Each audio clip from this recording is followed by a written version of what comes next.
Assalamualaikum warahmatullahi wabarakatuh. Kembali lagi di acara Pas Ngopi, Pengadilan Agama Selongon Ngobrol Podcast Informatif. Pada kesempatan kali ini kita akan berbicara di segmen Bincang Tokoh Perubahan mengenal lebih dekat Ketua Pengadilan Agama Selongon yang mulia Bapak Suarlan SH.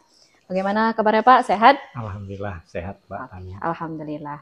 Baiklah kanti-kanti Pas Ngopi, sebelum kita lebih jauh membahas tentang segmen kita pada hari ini, ada baiknya kita mengenal secara lebih dekat tamu kita pada hari ini, Bapak yang mulia Bapak Suarlan. Bapak Suarlan ini lahir di Jambi pada tanggal 24 April 1984 ya Pak. Kemudian beliau memulai pendidikan formalnya dari SD negeri di Kebun Handil pada tahun 1996 nih Pak. Dan selanjutnya di SLTP Negeri 14 Jambi itu pada tahun 1999. Betul. Dan kemudian di SMK Negeri 3 Kota Baru Jambi pada tahun 2002. Betul sekali. Dan selanjutnya di jenjang terakhir Universitas Jambi 2007 di Ilmu Hukum, S1 Ilmu Hukum berarti Pak. Nah, kalau untuk jenjang karirnya Pak boleh diceritakan Pak untuk kanti-kanti Pas Ngopi agar lebih tahu gitu kan perjalanan jenjang karirnya Bapak sampai dengan menjadi Ketua Pengadilan Agama Selongon. Baik, makasih Mbak Tami ya. Jadi kalau cerita tentang pengalaman hidup, mulai dari tamat kuliah tadi ya. Jadi perjalanan hidup saya bisa dibilang nggak langsung mulus ya, seperti kebanyakan mungkin kawan-kawan atau orang-orang lain. Mungkin ada yang sudah begitu tamat kemudian ikut tes PNS atau melamar pekerjaan di mana langsung lulus, langsung diterima. Nah, kalau saya mungkin agak sedikit unik. Nah, jadi setelah lulus kuliah itu saya coba sebagaimana biasanya juga masukkan lamaran sana sini gitu kan ya, baik itu di instansi pemerintah maupun di swasta. Cuman alhamdulillah sekitar 2 tahun berjalan nggak ada satupun yang saya berhasil lulus di situ.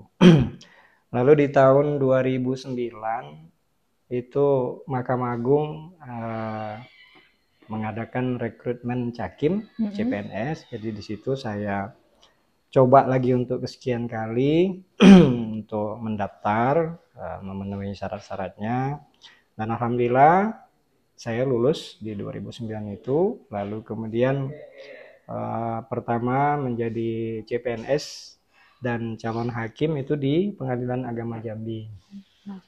Kemudian selang berjalan beberapa waktu setelah mengikuti diklat hakim, nah di 2011 keluarlah SK penempatan saya pertama sebagai hakim itu bertugas di Kalimantan Tengah, tepatnya di Pengadilan Agama Pangkalan Bun. Nah, jadi di Pangkalan Bun itu mungkin berjalan kurang lebih 4 tahun, keluar lagi SK untuk mutasi, diharuskan untuk pindah tugas, bergeser sedikit ke namanya Kabupaten Kota Waringin Timur. Di situ pengadilan agamanya Pengadilan Agama Sampit. Nah, di Sampit sendiri kurang lebih sama dengan Pangkalan Bun, jadi sekitar kurang lebih 4 tahun juga saya di situ. Barulah akhirnya di tahun 2020 baru bisa kembali ke Jambi, ya, mendapat tugas alhamdulillah di Pengadilan Agama Sengeti Kabupaten Muaro Jambi. Nah, tidak berhenti di situ, ternyata masih berjalan sekitar 1 tahun 6 bulan atau lebih. Nah, saya mendapat panggilan atau dipanggil untuk mengikuti PIT dan proper test pimpinan atau wakil ketua. Setelah dinyatakan lulus dan kemudian ditempatkan di Pengadilan Agama Sibolga di Sumatera Utara. Nah, kemudian saya juga tidak menyangka dan saya berpikir akan berkarir mungkin masih seputar Sumatera Utara. Namun ternyata masih diberi amanah. Kemudian saya keluar mutasi yang berikutnya itu di bulan Maret 2023 diberi tugas, diberi amanah sebagai Ketua Pengadilan Agama di Sarolangun ini. Alhamdulillah jadi sudah mulai kembali lagi ke Provinsi Jambi. Nah, gitulah. Dan ini, nah yang terbaru, setelah berjalan kurang lebih 1,5 tahun juga, kurang lebih, terbaru saya juga mendapat mutasi, dan insya Allah November 2024 ini sudah tidak lagi di Sarolangun, insya Allah sudah mulai bertugas di Pengadilan Agama Kuala Tungkal dengan status hakim di PA Jambi. Itu Mbak Tami. Ya. Berarti ini perjalanan karirnya sungguh luar biasa Pak ya, dari Jambi terus keluar provinsi, malahan keluar pulau Pak ya, dan akhirnya kembali lagi di Provinsi Jambi. Nah, dengan perjalanan Bapak yang alhamdulillahnya sekaligus jalan-jalan ya Pak, bisa keluar kota, keluar provinsi dan keluar pulau terutama. Itu visi dan cita-cita serta harapan besar Bapak terhadap pengadilan agama itu seperti apa pandangan Bapak selama menjalankan tugas Bapak ini? Kalau harapan saya khususnya untuk lembaga peradilan, khususnya Badan Peradilan Agama lah ya. Kalau harapan terbesar saya itu mungkin enggak muluk-muluk. Jadi harapannya tiap orang itu sangat mengenal, familiar, kemudian tahu serta paham.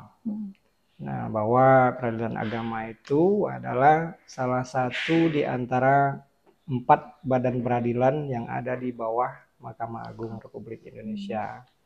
Jadi keempat badan peradilan itu kan, yang pertama peradilan umum, kedua peradilan agama, 3 tata usaha negara, kemudian yang keempat itu peradilan militer.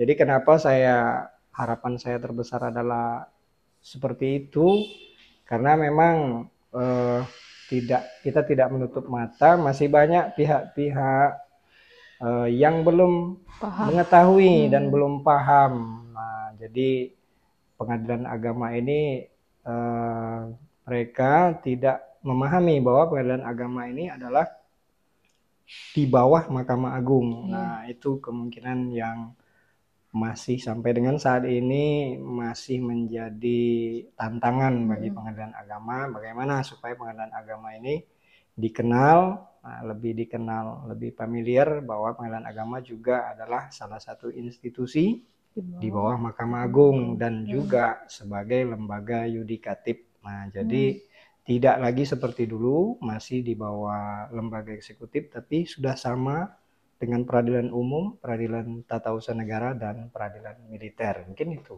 Mbak Tami harapannya. Ya, tapi benar sih Pak, masyarakat umum termasuk saya juga mungkin dulunya pahamnya peradilan agama ini di bawah Kementerian Agama. Sampai saat ini kayak masih banyak para kanti-kanti pas ngopi juga mungkin yang belum tahu kalau ternyata pengadilan agama khususnya pengadilan agama Sarolangun ini udah di bawah Mahkamah Agung gitu Pak.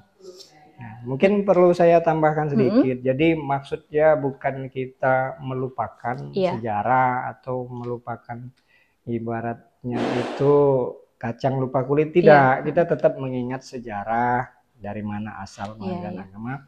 Namun semakin tantangan ke depan, tentunya kan nggak bisa kita terus-terusan menetap yang ke belakang. Artinya itu jadi sejarah dan tidak mungkin kita lupakan. Akan tetapi ke depan kiranya masyarakat dan semua pihak lah, terutama yang memang menjadi stakeholder, mitra kerja dengan peradilan agama itu, supaya harapan saya ya, mungkin harapan teman-teman atau pimpinan pengadilan agama yang lain, aparatur-aparatur juga harapannya pasti sama. Saya rasa kepinginnya pengadilan agama ini sudah lebih dikenal bahwa memang pengadilan agama itu di bawah Mahkamah Agung Republik Indonesia. Mungkin gitu Mbak Tami. Ya baik Pak. Selanjutnya Pak, kan ini Bapak udah berkarir dari tahun 2009 hingga saat ini 2024 tuh Pak. Nah, suka duka selama menjadi hakim di peradilan agama tuh bagaimana Pak? Bisa dijelaskan atau diceritakan secara mengalir aja ke kanti-kanti pas ngopi. Jadi kalau berbicara soal suka ya, yang senang-senangnya gitu ya. Nah, kalau sukanya itu karena tadi tuntutan dari tugas ya, yang mengharuskan lah bisa dibilang gitu, hakim terutama ya, hakim-hakim itu memang kalau istilah saya tuh bilangnya nomaden. Nomaden kan waktunya tidak menentu, tidak menetap gitu kan. Nah, jadi dengan pola kehidupan yang seperti itu, akhirnya yang menjadi kebahagiaan itu ketika di satu daerah itu tentu bertemu dengan berbagai macam karakter orang, gitu kan, masyarakat setempat, kemudian budaya, adat istiadat, serta kebiasaan-kebiasaan atau kearifan lokal yang ada di daerah-daerah tersebut. Nah, kemudian juga selain itu, tentunya di setiap daerah atau tempat yang pernah saya bertugas gitu ya, itu tentu persoalan atau permasalahan yang ada di situ, khususnya di pengadilan agamanya itu, di satuan kerjanya itu tentu berbeda. Masing-masingnya kantor itu berbeda, persoalan, permasalahan, kemudian juga perkaranya juga, masyarakatnya tadi kan, yang ada di situ tentu ada bervariasi gitu. Nah, itu tentunya menambah pengalaman dan pengetahuan. Jadi di samping yang Mbak Tami tadi katakan jalan-jalan gitu kan, nah traveling, tidak semua orang bisa traveling kan gitu. Ini traveling karena tugas. Nah, gitu. Jadi mungkin memang benar tidak semua orang bisa keliling Indonesia kecuali memang diniatkan ya untuk jalan-jalan gitu kan. Dan ini tidak, kalau hakim kan biayanya ada begitu kan, difasilitasi juga. Nah, kemudian memang karena tugas. Nah, mungkin itu Mbak Tami. Kalau dukanya nih yang tidak enak lah gitu ya. Kalau dukanya yang sangat terasa sekali di saya itu ya, mungkin yang dirasakan teman-teman hakim juga lah begitu. Itu setiap kali mau pindah dari satu daerah, ditugaskan mutasi ke daerah lain, itu adalah memulai proses untuk adaptasi di lingkungan baru. Nah, itu yang memang ya kalau saya katakan termasuk duka lah, apalagi yang terpisah dari keluarga gitu kan. Kemudian juga bukan terkhusus untuk pribadi hakim itu sendiri atau saya, tapi tentunya psikologis keluarga juga, terutama anak gitu kan, anak-anak karena juga mereka mau tidak mau kalau dibawa tentu ikut juga memulai adaptasi gitu kan, sosialisasi dengan lingkungan yang baru. Sementara misal yang mutasinya belum lama gitu, kayak saya di Sarolangun, misal saya bawa keluarga, belum lama saya di sini keluar lagi, nah, mutasi lagi, tentunya anak-anak kan dampaknya luar biasa itu, karena belum terlalu akrab dengan teman-temannya sudah pindah lagi. Nah, bahkan boleh cerita sedikit, anak saya yang paling besar itu dulu waktu di Kalimantan itu sampai dia nggak mau mengenal teman-temannya lebih dekat gitu, karena mungkin di pikirannya sudah ada gambaran ngapain juga kenal akrab, nanti bakal pindah lagi. Nah, sampai terbangunnya seperti itu. Mungkin itulah dukanya, hal-hal yang kurang mengenakan. Di samping tadi yang terasa travel enak gitu-gitu, nah, ada dukanya di situ. Mungkin gitu. Oke Pak, berarti kan selama Bapak menjadi PNS khususnya hakim di tahun 2009 hingga saat ini 2024, terakhir di Pengadilan Agama Sarolangun. Nah, Bapak bisa melihat potensi dan peluang di Pengadilan Agama Sarolangun itu dalam peningkatan pelayanan seperti apa Pak? Selama Bapak berada di Sarolangun ini, kurang lebih 1 tahun 6 bulan ya Pak? Ya, kurang lebih gitu.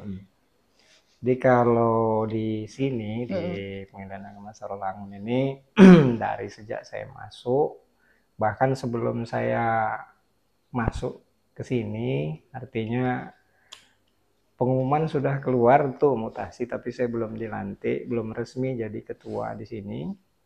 Itu saya juga sudah mendengar informasi, dapat informasi bahwa Pengadilan Agama Sarolangun memang sudah oke gitu. Oke dalam artian pelayanan, kemudian SDM-nya, dan bahkan kan Pengadilan Agama Sarolangun sebagaimana sudah banyak diketahui telah berhasil memperoleh predikat wilayah bebas dari korupsi. dan itu dari Kemenpan RB.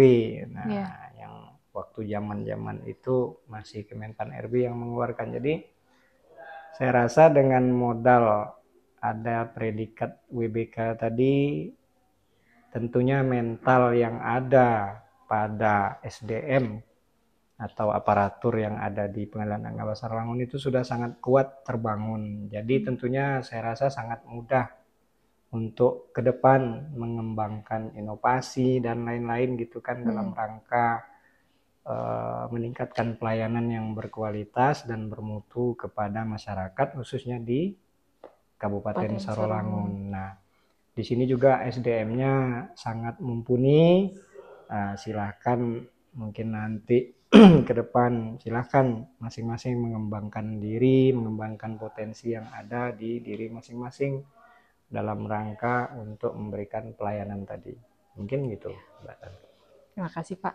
Nah terakhir nih Pak, pertanyaan terakhir sekaligus mungkin bisa Bapak memberikan pesan dan harapannya kepada aparatur Pengadilan Agama Sarolangun khususnya. Apalagi ini kita sama-sama tahu nih kan Tingkat Tipas Ngopi bahwasanya Bapak telah menerima surat keputusan dari Mahkamah Agung udah akan dimutasi ke Pengadilan Agama Jambi dan kemudian diperbantukan di Pengadilan Agama Tungkal. Nah, boleh Bapak berikan sedikit pesan dan kesan serta harapannya kepada seluruh aparatur Pengadilan Agama Sarolangun. Pesan dan harapan ya, pesan dan kesan lah ya. Kalau kesan dulu lah. Kalau kesan ini seperti perpisahan saja ini. Nah, jadi agak ini ya.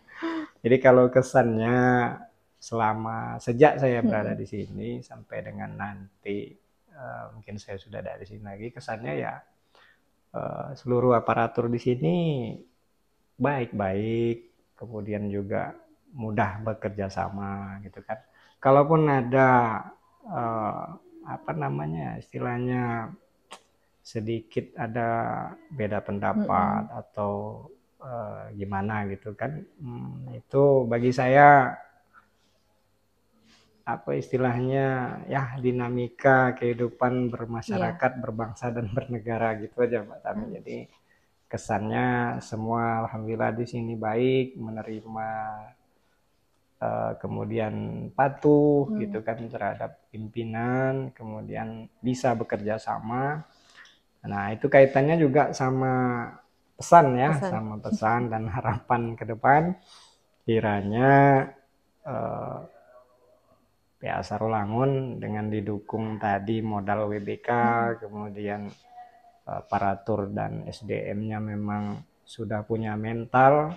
Mudah-mudahan kalau nanti diberi kesempatan mengikuti ajang memperoleh predikat WBBM, nah semoga itu bisa terwujud gitu kan.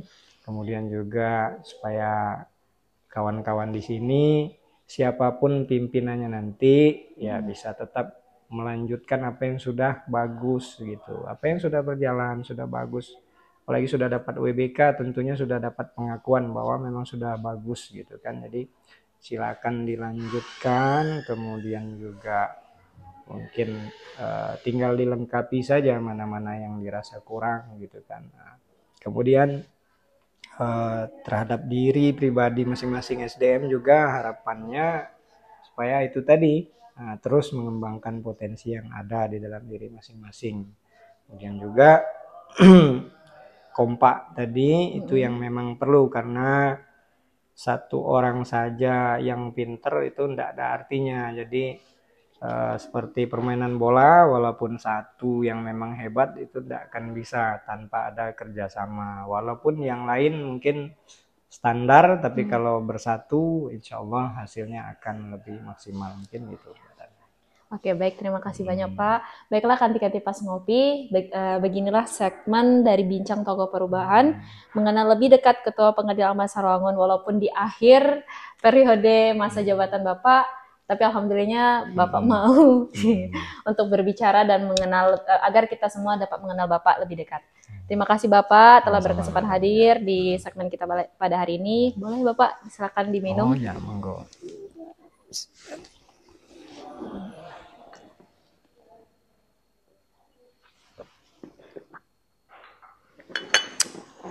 Alhamdulillah. Baik, terima kasih Pak. Saya akhiri selaku pembawa acara. Saya mohon maaf apabila ada kesalahan kata. Saya akhiri. Assalamualaikum warahmatullahi wabarakatuh. Waalaikumsalam warahmatullahi wabarakatuh.